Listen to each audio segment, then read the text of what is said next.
Hi hello എല്ലാവർക്കും Suja's kitchen വേൾഡിലേക്ക് സ്വാഗതം. ഇന്നത്തെ വീഡിയോ നേന്ത്രപ്പഴവും മൈദ ഇതൊക്കെ വെച്ചിട്ട് നമുക്ക് പാലൊക്കെ ചേർത്തിട്ട് നമുക്ക് ഒരു കേക്ക് തയ്യാറാക്കാം കേട്ടോ. 5-6 മിനിറ്റിനുള്ളിൽ തയ്യാറാക്കാൻ പറ്റുന്ന ഒരു കേക്ക്. അതിനായിട്ട് 3 പഴം ഞാൻ എടുത്തിട്ടുണ്ട് കേട്ടോ.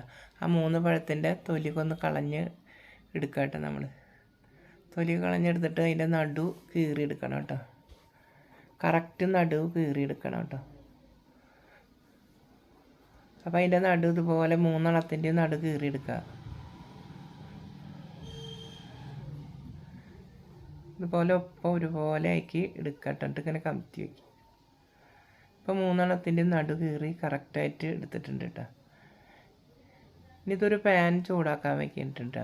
ഒരു പാൻ ചൂടാക്കാൻ വെച്ച് ചൂടായിട്ടുണ്ട് കേട്ടോ. അതിൽ നമ്മൾ ഒരു കഷ്ണം ബട്ടർ 25 ഗ്രാമോളം ബട്ടർ എടുത്തിട്ടുണ്ട് കേട്ടോ. അപ്പോൾ അതൊന്ന് നന്നായി മെൽറ്റായി കിട്ടിട്ടോ. അപ്പോൾ ഒരു വിധം മെൽറ്റായി വന്നിട്ടുണ്ട് അതിനപ്പോൾ നമ്മൾ അതിലേക്ക് 2 ടീസ്പൂണ് പഞ്ചസാര ചേർക്കുക. അപ്പോൾ പഞ്ചസാരയും ബട്ടറും കൂടിയിട്ട് ഒന്നുകൂടി ഒന്ന് ഇളക്കി മിക്സ് ആക്കുക കേട്ടോ. എന്നിട്ടൊരു കളർ മാറോളം പഞ്ചസാര കളർ മാറോളം ഒന്ന് ഇളക്കുക കേട്ടോ. എന്നിട്ട് നമ്മുടെ അതിലേക്ക് നമ്മുടെ പഴം കീറിയത് വെച്ച് കൊടുക്കുക. ഇനി നമുക്കിതിലേക്ക് വേറൊരു മാവ് തയ്യാറാക്കണം കേട്ടോ. അതിനായിട്ട് നമുക്കൊരു ബൗളെടുക്കാം. ആ ബൗളിൽ ആദ്യം തന്നെ ഒരു മുട്ട പൊട്ടിച്ചൊഴിക്കുക കേട്ടോ. അപ്പോൾ ഒരു മുട്ട ചേർത്താൽ മതിട്ടേ, അല്ലെങ്കിൽ അധികം മുട്ട കുത്തടിക്കുക. അപ്പോൾ ഒരു മുട്ട മാത്രം ചേർക്കാം കേട്ടോ. പിന്നെ കൂടുതൽ പൊടിയും കാര്യങ്ങളൊക്കെ ഉപയോഗിക്കുകയാണെങ്കിൽ കൂടുതൽ എണ്ണം ചേർക്കാം കേട്ടോ. അതിലേക്ക് 1/4 ടീസ്പൂണോളം ഉപ്പ് ചേർത്തു. പിന്നെ ഒരു 50 ഗ്രാം പഞ്ചസാരയും ചേർത്തു കേട്ടോ. എന്നിട്ട് നന്നായി മിക്സാക്കി ഇളക്കുക. മുട്ട ഉപ്പും പഞ്ചസാരയൊക്കെ ഒന്ന് മെൽറ്റായി കിട്ടാൻ വേണ്ടിയിട്ട് നന്നായി ഒന്ന് ഇളക്കി മിക്സാക്കി അടിച്ചെടുക്കുക കേട്ടോ. കുറച്ച് നേരം നല്ല സ്പീഡിൽ ഇങ്ങനെ ഇളക്കി കൊടുക്കുക. ഇനി അതിലേക്ക് നമ്മൾ ഒരു കപ്പ് ഒരു 150 മില്ലി പാലൊഴിച്ചു കേട്ടോ. പിന്നെ അതിലേക്ക് ഒരു 50 മില്ലി ഓയിലൊഴിച്ചു. പാലും ഓയിലൊക്കെ നന്നായി മിക്സാക്കി കുറച്ച് നേരം നന്നായി ഇങ്ങനെ ഇളക്കി കൊടുക്കുക കേട്ടോ. അതിന് ശേഷം ഒന്ന് ബീറ്റ് ചെയ്ത് കൊടുക്കുക. അതുകൊണ്ട് ബീറ്റ് ചെയ്യണോണ്ട് ഒന്ന് നന്നായി ബീറ്റ് ചെയ്ത് കൊടുക്കുക. നന്നായി മിക്സായി കിട്ടും കേട്ടോ. പഞ്ചസാരയൊക്കെ ഒന്ന് വേഗം ഒന്ന് ഉരുക്കി കിട്ടട്ടെ കേട്ടോ. കുറച്ച് നേരം ഇങ്ങനെ ബീറ്റ് ചെയ്ത് കൊടുക്കുക. അപ്പോൾ നല്ല എല്ലാം കൂടി നല്ല ജോയിൻ്റായി കിട്ടും. ഒരുവിധം എല്ലാം മിക്സായി കിട്ടിയിട്ടിട്ട് ഇനി അതിലേക്ക് നമ്മൾ വാനില എസൻസ് ഒരു ചെറിയ ടീസ്പൂണോളം ചേർത്തു കേട്ടോ. അപ്പോൾ അതും നന്നായി ഇതുപോലെ ഇളക്കി കൊടുക്കുക അതിലേക്ക്. പിന്നെ ഒരു ബേക്കിംഗ് സോഡയുടെ ഒരു 1/4 ടീസ്പൂണോളം ഇട്ടു കേട്ടോ.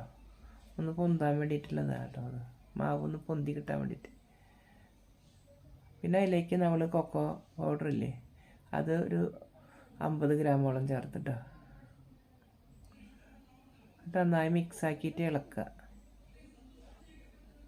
നന്നായി ഇളക്കി ഇങ്ങനെ കട്ടൊന്നുമില്ലാതെ ഇളക്കി യോജിപ്പിച്ചെടുക്കട്ടെ നന്നായി.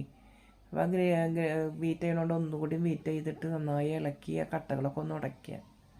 പിന്നെ ഇതിൻ്റെ ബൗളിൻ്റെ 4 പുറകളൊക്കെ ഒന്ന് ടീസ്പൂൺ കൊണ്ട് വടിച്ചിട്ട് നന്നായി ബീറ്റ് ചെയ്യുക കേട്ടോ. ഇനി അതിലേക്ക് ഒരു കപ്പ് മൈദ എടുത്തിട്ട് അപ്പോൾ കുറേശ്ശെ ഇട്ടിട്ട് നമുക്ക് നന്നായി ഇളക്കി മിക്സ് ആക്കാം കേട്ടോ. കുറേശ്ശെ ഇട്ടിട്ട് നന്നായി ഇളക്കി ഇങ്ങനെ യോജിപ്പിക്കണം കേട്ടോ. അതിനോട് കൂടിയിട്ട് മാവിനോട് ചേർത്ത് നല്ല സ്പീഡിൽ ഇങ്ങനെ ഇളക്കാട്ടോ. അപ്പോൾ വേഗം കട്ടയൊക്കെ ഉടഞ്ഞ് നല്ലതിൽ കിട്ടും കേട്ടോ. മൈദയുടെ കട്ടക്കുടകൾ നന്നായി ഇളക്കി യോജിച്ചത് ഇപ്പോൾ നല്ല മിക്സായി കിട്ടിയിട്ടിട്ട് കണ്ടോ. നോക്ക് ഇങ്ങനെ എടുക്കുക. കട്ടിയിൽ അത്യാവശ്യം അതേപോലെ കട്ടിയിൽ വേണം കേട്ടോ. അപ്പോൾ നമ്മൾ ദോശമാവ് എടുക്കണേക്കാളും കട്ടിയിൽ വേണം കേട്ടോ മാവ്. അപ്പോൾ നമ്മളിനി പിന്നെ അതെന്താ ചെയ്യേണ്ടതെന്ന് വെച്ചാൽ അത് ആ സെറ്റാക്കി വെച്ച മാവുണ്ടല്ലോ അത് അതിൻ്റെ മുകളിലേക്ക് ഒഴിക്കുക. പാലും മൈദയൊക്കെ കൂടി മിക്സ് ആക്കിയിട്ടില്ലേ, അത് ആ പഴത്തിൻ്റെ മുകളിലേക്ക് നന്നായി ഒഴിച്ചിട്ട് ഒക്കെ ഒരുപോലെ ഉപ്പാക്കിയിട്ട് കൊടുക്കട്ടെ. ഒരു ടീസ്പൂൺ കൊണ്ട് കണ്ട എല്ലാം അതിൻ്റെ മുകളിലേക്ക് ഒഴിച്ചു. ഇനി എല്ലാം ഒത്തിരി അതിൻ്റെ മുകൾ ഭാഗത്ത് ഇങ്ങനെ നല്ല അമർത്തി ഒന്ന് സ്പ്രെഡ് ചെയ്ത് കൊടുക്കുക. ഇനി അത് ചെറിയ തീയില വയ്ക്കാം കേട്ടോ. അധികം തീയില വെച്ചാൽ അടിഭാഗം കരിയും. അപ്പോൾ ചെറിയ ഫ്ലെയിമിൽ കിടന്ന് നന്നായി വേവട്ടെ കേട്ടോ. അപ്പോൾ ഒരു 10-20 മിനിറ്റ് നമുക്ക് മൂടി വയ്ക്കാം കേട്ടോ. മൂടി വെച്ചതിന് ശേഷം തുറന്നു നോക്കിയത് ഇതിൽ പെട്ടില്ല കേട്ടോ. എന്താ വെച്ചാൽ തുറന്നു നോക്കിയത് പോയി, അത് ആ ഭാഗം കട്ടായി പോയിട്ട് വീഡിയോ തുറന്ന് നോക്കിയപ്പോൾ ആ മോൾ ഭാഗം ഉണ്ടല്ലോ നല്ല പൊന്തിയിട്ട് ഇങ്ങനെ പോള പോലെ ആയിരുന്നു തുറന്നത്. ഇതിപ്പോൾ ഞാൻ ഒരുവിധം വെന്തതിന് ശേഷം നമ്മുടെ ഫ്രൈ പാനിൽ നിന്ന് ചട്ടിലേക്ക് ഇട്ടതാട്ടോ. ചട്ടിലേക്ക് ഇട്ടതാണ് കാണുന്നത്. അപ്പോൾ നല്ല മോൾ ഭാഗം നല്ല പൊന്തിൻ്റെ ആയിരുന്നു കേട്ടോ. നല്ല സോഫ്റ്റായി കിട്ടിയതിൻ്റെ കണ്ടോ. ഇനിയിപ്പോൾ അടിഭാഗം അതാണത് പഴം വെച്ചത് അടിഭാഗത്തല്ല. അപ്പോൾ അടിഭാഗം മോൾ ഭാഗം കണ്ടോ നല്ല നല്ല മാതിരി പൊന്തി പോളമൊക്കെ വന്ന് നല്ല വീർത്ത് വന്നിട്ടുണ്ടാവും കേട്ടോ. ആ ഭാഗത്തെ വീഡിയോ കട്ടായി പോയി ആദ്യം എടുത്തത്. നല്ല ഇങ്ങനെ പൊന്തി വന്നു, നല്ല ഉറപ്പായിട്ട് നല്ല സ്പോഞ്ച് പോലെ ഇരിക്കുന്നുണ്ട്. അപ്പോൾ ഞാൻ ഒരു പ്ലേറ്റിലേക്ക് അത് മാറ്റിയിട്ടാണ് നോക്കി നല്ല ഭംഗിയിലിരിക്കുന്നുണ്ട്. കഴിക്കാൻ നല്ല ടേസ്റ്റ് ഉണ്ട് കേട്ടോ.